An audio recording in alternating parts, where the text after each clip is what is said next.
नमस्कार। मुंबई से फिर एक बार आपके सामने देश और जनता के हित में सदैव तत्पर बात करने वाला आपका अपना रविंद्र जैन। आपने एक लाइन सुनी होगी, भारत भाग्य विधाता। जब जनगण मनगण शुरू होता है तो उसमें एक लाइन आती है, भारत भाग्य विधाता। आखिर भारत का भाग्य विधाता कौन है? नेता है या हमारे जो किसान हैं वो है, या फिर जो भी है।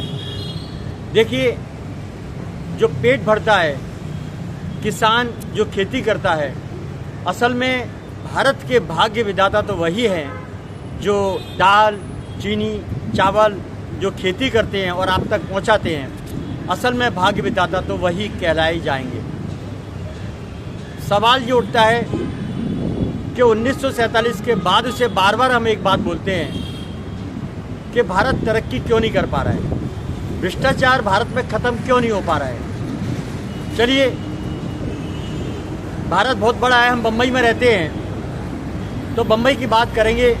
महाराष्ट्र एक योद्धाओं की भूमि है, संभाजी छत्रपति शिवाजी महाराज की भूमि है और यहाँ का इतिहास बड़ा निराला है, सभी जानते हैं। और इस माध्यम से अभी एक जो पिक्चर रिलीज हुई है, फिल्म छावा, तो उस पिक्चर को देख के लोगों को हकीकत समझ में आया कि औरंगजेब कौन था, किस तरह अत्याचार करता था, कैसा क्रूर था।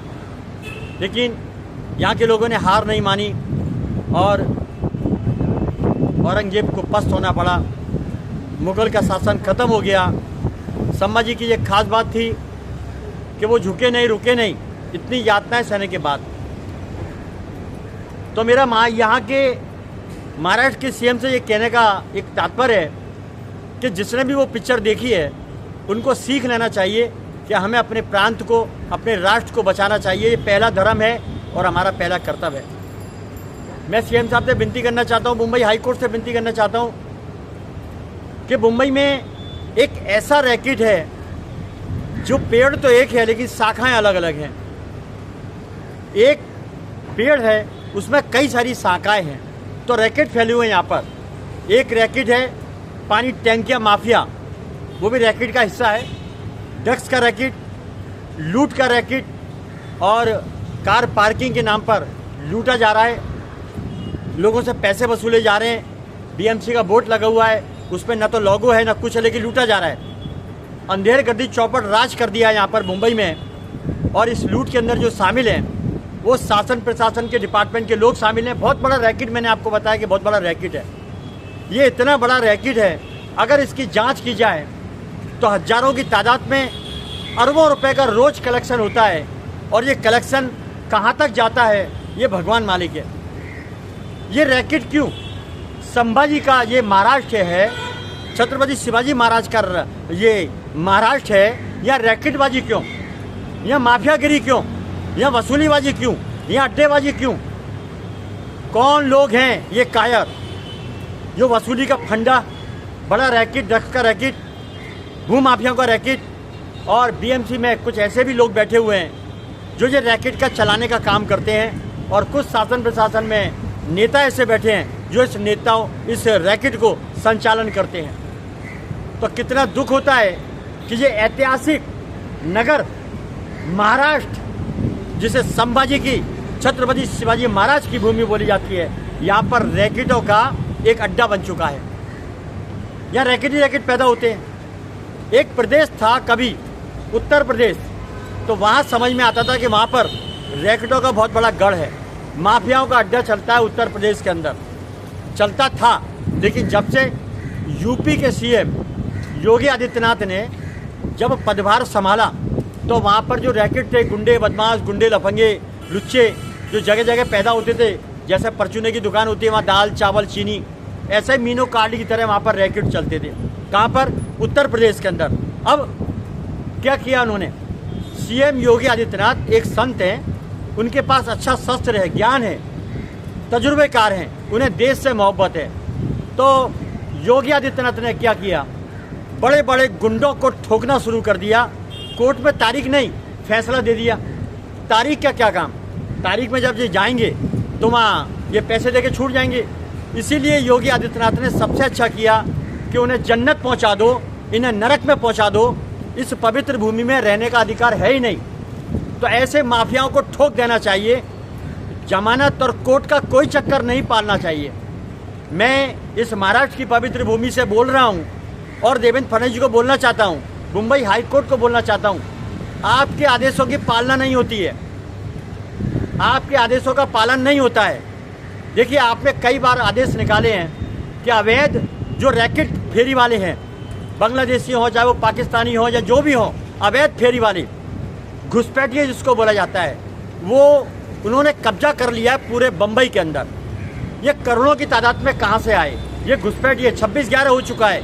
ये कहीं ना कहीं जासूस हो सकते हैं, ये माफिया हो सकते हैं। ये पवित्र भूमि को नुकसान पहुंचाने वाले कौन लोग हैं, इसकी जांच कौन करेगा? और हमने देवेंद्र फडणवीस से बात कही है कि इस रैकेट को फैलाने में, ये माफियाओं को, फेरी वाले माफियाओं को इकट्ठा करने में, मुंबई में घुसाने के अंदर, इसमें आपके डिपार्टमेंट के लोग हैं, शासन प्रशासन के लोग शामिल हैं, जो 300 रुपये पर फेरी वाले के हिसाब से खाते हैं। अब देखिए, करोड़ों की तादाद में फेरी वाले मुंबई में मौजूद हैं, जगह जगह कब्जा कर लिया है। जो जनता के चलने की जगह है, पूरे फुटपाथ भरे हुए हैं। आप कुछ नहीं बिगाड़ सकते इनका। हाई कोर्ट का वो आदेश मानते ही नहीं है। उनका कहना है हाई कोर्ट बेइज्जती क्या है हमारे आगे, ये उनका कहना है। तो इसका मतलब शासन प्रशासन में जो बड़ा हफ्ता पहुंचता है, तो शासन प्रशासन में जो हफ्ता पहुंचता है वसूली का माल, तो वो हफ्ता जाता कहाँ है? तो कुछ तो रिपोर्ट हमें मिली है कि ये हफ्तेबाज, वसूलीबाज जो लोग हैं शासन प्रशासन में, नेता से लेके और अधिकारी तक, कर्मचारी तक, ये बारों में नाचने जाते हैं कि नाच मेरी बुलबुल तुझे पैसा मिलेगा। बोतल लेके वहाँ पे नाचते हैं और बुलबुल के ऊपर गड्डियाँ नोचाते हैं। ये पक्की रिपोर्ट है और एकदम सच्ची रिपोर्ट है। माफियाओं का ये पैसा, हरामखोरों का पैसा नेताओं में जाता है, शासन प्रशासन में जाता है, और ये बार में 8 बजे के बाद बार के अंदर चले जाते हैं, वहाँ बोतलों में पड़े रहते हैं और बुलबुल नचाते हैं। इसीलिए इस महाराष्ट्र के मुंबई शहर से ये रैकेटबाजी, करप्शन कभी भी ख़त्म नहीं होगा। कितने भी सीएम आने दो, रैकेट ख़त्म नहीं होगा, क्योंकि रैकेट चलाने वाले नेताओं के अंदर घुसपैठिए बैठे हुए हैं और डिपार्टमेंट के अंदर वसूलीबाज गद्दार बैठे हुए हैं। जो देश से वफादारी करेगा, देखिए संभाजी छावा पिक्चर अगर जिसने देख ली, उसका खून नहीं खोला, तो वो हिंदुस्तानी नहीं, वो पाकिस्तानी, बांग्लादेशी या मुगल होगा। अगर छावा पिक्चर जिसने देखी, उसका खून नहीं खोला, वो हिंदुस्तानी हो ही नहीं सकता। ये हम खुलेआम इस चैनल के माध्यम से, ये चैनल है रविंद्र जैन मुंबई 07, खुला चैनल, इसके माध्यम से कहना चाहते हैं, जिसने छावा पिक्चर नहीं देखी, उसका खून नहीं खोला, वो हिंदुस्तानी हो ही नहीं सकता। एक बात हो गई। अब हम इस रैकेट को कैसे ख़त्म करें, महाराष्ट्र की भूमि को कैसे पवित्र करें?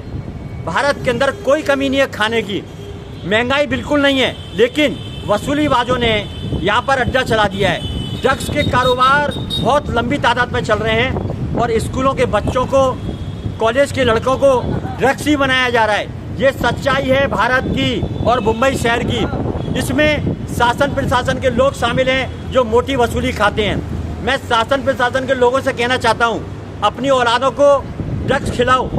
जब हॉस्पिटल में पड़ी रहेगी तो आपकी आंखों में जब आंसू आएगा, तब आपको पता लगेगा कि दूसरे को ड्रग्स देने में, दूसरे की औलादों को ख़त्म करने में कितना दुख होता होगा उन लोगों को जिनकी औलादें ड्रग्स से मरती हैं।